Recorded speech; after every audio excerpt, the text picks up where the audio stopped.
Hello and welcome to a quick introduction on exit strategies for businesses.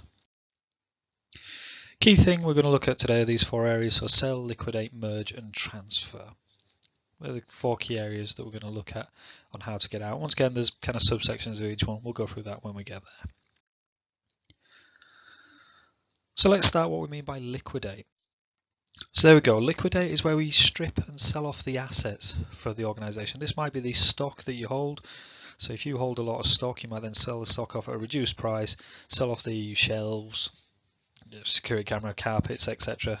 And then you sell everything off individually. As you can see there, it's a simple way. It's easy to wind yourself up doing that way. However, you don't necessarily make the best money and you have to distribute it in a certain way.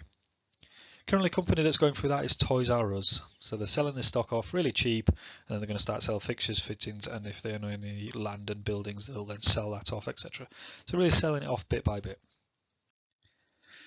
We then have liquidation over time. So liquidation is usually done in a very quick turnaround. I think the Toys R Us example there, they're trying to get it all sold off within 30 days. But sometimes you can really strip a company piece by piece by piece. Especially works for the bigger companies, things like Unilever that has many other brands underneath it like Surf, Ben & Jerry's, Lynx. They might start selling key aspects off of it. So here we go, you can see that the key thing about liquidation over time, so you take bits out over time, as the name suggests. Company that did that was BHS, British Home Stores. Now they actually sold off their pension plan and things like that. And there was a bit of a furore about this because they then had to pay back their pension pot because they shouldn't have sold it out from outside the organisation. So we have liquidation, selling it over time or as quick as possible. Next, we will look at transfer. So it might transfer it within the family, okay? So sometimes it might be a father and son deal, so the father passes it down to the son or husband, wife, etc. So you can see there, keeping it within the family. Sometimes it makes for a smooth transition, so the parent grooms the child to take it over. Once again, if the parent is then still available, still compos mentis as we say, they can still help out with some of the more strategic running of the organisation, etc. Helps develop sometimes disadvantages then. Some children don't want to do what their parents did, or what if you have multiple children, who's going to take it over might be an issue. There you go, might not have the skills, and people might not like the new clients. Company where this did happen is Timberland. So the founder of Timberland then passed it off to his child. Once again, this is one of those where the child didn't really have the necessary skills to make it and turn it into the company that it could have been.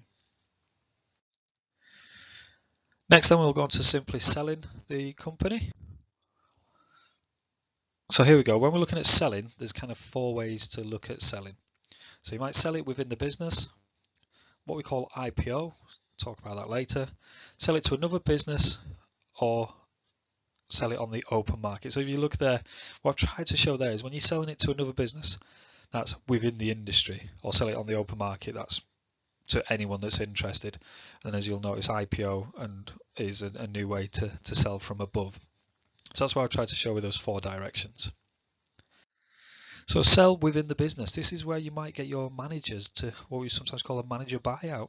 So you might let your staff actually purchase the organisation. So we've got some positives there. Business does well.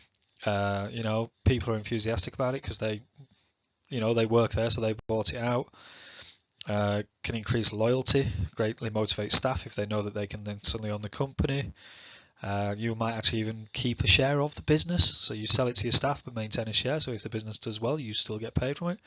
Disadvantage, once again, the employees might not be good enough, so if you've got a restaurant, say, and you're the head chef, doesn't mean waiters can actually cook just because they want to buy it out. Clients, same again, might not approve of new management. Have I just put that in for all of them? And you can do it through ESOP, an employee share ownership plan. That shouldn't really be a disadvantage, that should be a new section underneath there. Company that's done that, Morrison's. So here's my little tip, and it happens for students for spelling mistakes as well. Notice, and you can tell it was a management buyout because the apostrophe disappeared. When it's Morrison apostrophe S, you knew that it was owned by the Morrison family. So that's Ken Morrison and William Morrison, who started it, I believe. Yeah, because it started off as W.M. Morrison's. You know, and then Ken Morrison took over under the child, so that was the transfer that we looked at earlier. And then what happened was management bought out Ken Morrison, and it became Morrison's, and the apostrophe vanished. Also happened to Selfridges and things like that. So when the apostrophe vanishes, you know it stops being owned by a singular person, and even though it's the name is the person's name, it's now owned by an entity. So that's sell within the business. You can sell it to the open market. So as we said, this is for any company that wants to buy it. They might just sell it out there. Advantages, you sell it as a whole thing. So, you know, people sometimes like to buy a ready-made business. And you can add things in such as goodwill. So if you've got a good list of previous clients, or you've got a name that people trust, these are all bonus points that pump up the price. Once again, if it's not, disadvantages are if it, you know, not all businesses sell, only 20% there. According to Biz Buy Sell, only 20% of their businesses listed for sale actually sell. So finding a buyer is sometimes quite a long and drawn out process, and it's very hard to value. You know, when you talk about got plenty of goodwill, how do you actually value how much that goodwill's worth? Okay, sometimes it says there if you're looking just to sell a business lock stock, you might try and start grooming people for a couple of years knowing that that's going to happen. There we go, just that's the generic restaurants for sale. If you're looking to buy a restaurant there, restaurantsforsale.net. Excuse me, if you want to look up buying your own restaurant, off you go. You might sell to another business within the industry. This is my key point. This is where it differs from open market. This is where you sell to another business within the industry. So this is quite a bit different because they obviously know their customers. They know who's, you know, what's good about the industry, what's bad about the industry. So these guys have got a bit previous about it. You know, so it might be very useful buying out your competitors. If you open a pub and the pub over the road comes up for sale, it might be useful having both pubs on either side of the road. That way, if whether people turn left or right on that road, you've got them. Okay, but owning the competition might not actually make your company do well. Company that this has happened. There we go. So Iron Brew was bought out by Pepsi. Reason being, number one drink in Britain is Coca-Cola. Number one drink in Scotland is Iron Brew. So therefore, Pepsi just bought out Iron Brew. That way, they've at least got the number one drink in Scotland. So that's where they sell to another business.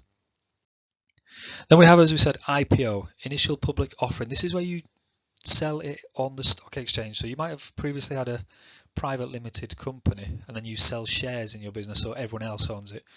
Funny enough, this is not the company I'm on about, but Richard Branson did that with Virgin. He floated it on the stock market, didn't like it, so he bought all his shares back again. So that would be an example, I suppose, of IPO, selling it out, and then management buyout, he bought it back again. Company that has happened to is Facebook. So obviously Zuckerberg owned Facebook and then sold shares. He still retained a majority shareholder and earns a lot of money from that, but actually anyone can buy shares in Facebook. You can see there the advantages and disadvantages, don't need to go over it. Okay, and then finally we've got merge. So merger, there we go, is when two companies agree and join together. Okay, the advantage of that, we've got economies of scale. So, you know, if you buy, the more you buy, it might become cheaper per cost item, and then you can reinvest that profit and then get new. So you might have a good product but bad management. Another company might have good management but bad product. So if you merge together, everyone gets the best of everything. There is an issue when merging. So we talk about the culture of the organisation. So do the two companies work? You know, when you merge together, can you really make that culture work? Sometimes you get a monopoly, so therefore it doesn't work for the consumers. Sometimes we have a diseconomies of scale. You know, just because you make more of it doesn't always make it cheaper, because now you've got two buildings to heat, two buildings to, you know, to keep water, to put the lights on, two sets of staff. So maybe you have to get rid of some staff now, and you're losing people, which is not a good thing. And there we go. Two companies that merged were Orange and T-Mobile to create EE. So that was an actual merger. So there we go. There we looked at exit strategies. And to quickly recap then, to sell is where you sell the company as a whole. To liquidate is where you sell off individual aspects of the company. So the difference between sell and liquidate, if you do it all as one go, that's sell. If you do it bit by bit, that's what we call liquidation. To transfer, you hand over authority, so somebody else gets the authority. And then to merge it, it's an equal equity partnership. Okay, So sometimes people call it a merger, but it's actually a sale or a transfer. Okay, best of luck with it. There are other exit strategies out there, so you can have a look for them, but they're the 4 basic ones.